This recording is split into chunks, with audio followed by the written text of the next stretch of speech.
get ready with me while I tell you about how I saw a police officer save someone from an overdose and get run over by said person, all within a matter of a minute of each other. Now, I know what you're thinking. That literally makes no sense. Yes, I also, at the time, thought that made no sense. And you heard me right. I did see a police officer save someone from an overdose and then get run over by the person he saved, all within a minute. Now, most of you that follow me by now know that I am a school bus driver.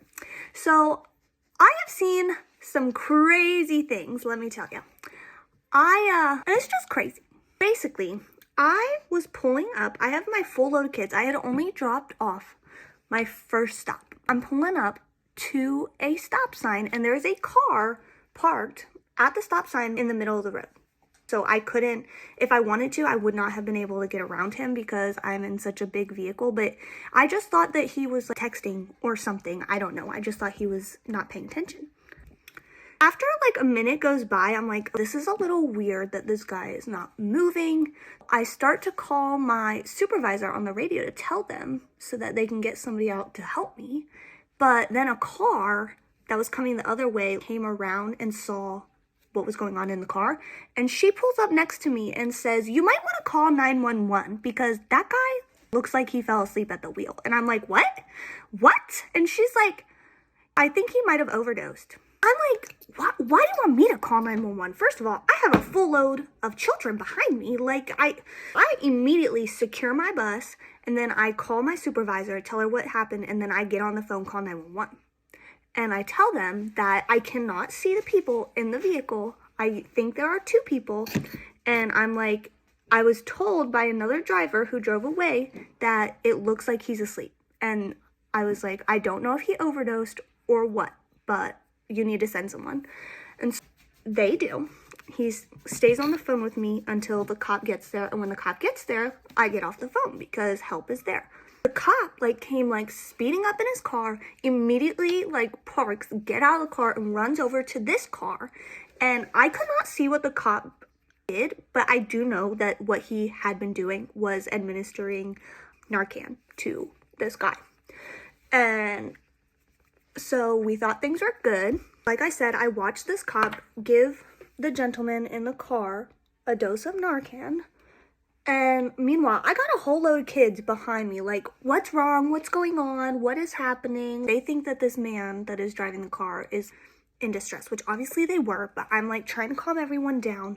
And I am watching what's happening while trying to explain to them what's going on. And right after the police officer administered the Narcan, the guy who was driving woke up and pressed on the gas. Now, I didn't know this, but I guess Narcan, people who overdose when they get Narcan jolt awake, and I guess that's what happened. Now, this guy, when he stepped on the gas, the police officer had been standing inside the car door. The car door had been open, and the police officer was standing there helping the guy, trying to make sure he was okay. And when he woke up, he pressed on the gas, and the police officer fell with the car because he was trying to put the car in park for him because he realized that the guy was pressing on the gas and he just couldn't do it. So he started going with the car and he fell over, and the wheels did not go over him, but he got hit by the door. It's kind of hard to explain, the door frame. I'm seeing all of this happen, and I literally am holy shit. And the kids behind me are freaking out because they just saw this police officer get hit by the car. So I immediately, because I'm still parked, I pull out my phone and I call 911 again. And I'm like, listen, I just called about this situation, but the police officer who helped the guy just got ran over, and he needs medical attention because the cop was just laying on the ground. He was not getting up. I couldn't see him because he was kind of blocked by the car. And I was just like, holy shit. Not only am I freaking out, but the kids behind me are freaking out. And I am trying to stay calm because as a bus driver, you have to stay calm because the kids can sense. they can sense. I've got girls crying. I've got little boys crying because I'm driving elementary kids. They were all losing their minds, which I don't blame them because I was losing my mind. Thankfully, immediately after I make this phone call, I hear ambulances, fire trucks, the whole 9 yards coming to help their friend, which, oh my God, I'm literally so grateful that they responded right away because, like, I personally, I have anxiety. I was not doing okay, and I can still see it happening in my head. I remember it perfectly. Like I said, they got the police officer. I did see that he was actually okay, and I didn't know because I couldn't see him that he had actually called in on his radio, I guess, that they wear, and told them that he needed assistance. That was good. I was so glad to know that he did that because I honestly was so worried. I was like, this guy has to be okay, but he ended up being okay. I do know that he hurt his arm. They put him in the ambulance and, like, took him away. They took the guy that was in the car away. And he actually had, I don't know if it was his daughter, which is really sad, but I don't know if it was his daughter or niece or just a friend in the car with him. She was a young teenage girl, and she didn't want to call the police because she didn't want him to get in trouble, but I don't know what to say about that. Obviously, after everybody that needed to be helped there was helped, the police did come over and talk to me, which I thought was a little weird. I thought it was a little weird because I had all these kids on my bus that obviously I had to get home. But, like, I was shooken up. The kids on my bus are shaken up. I did talk to the police. I had to tell them, like, everything I saw, what happened, yada, yada, yada.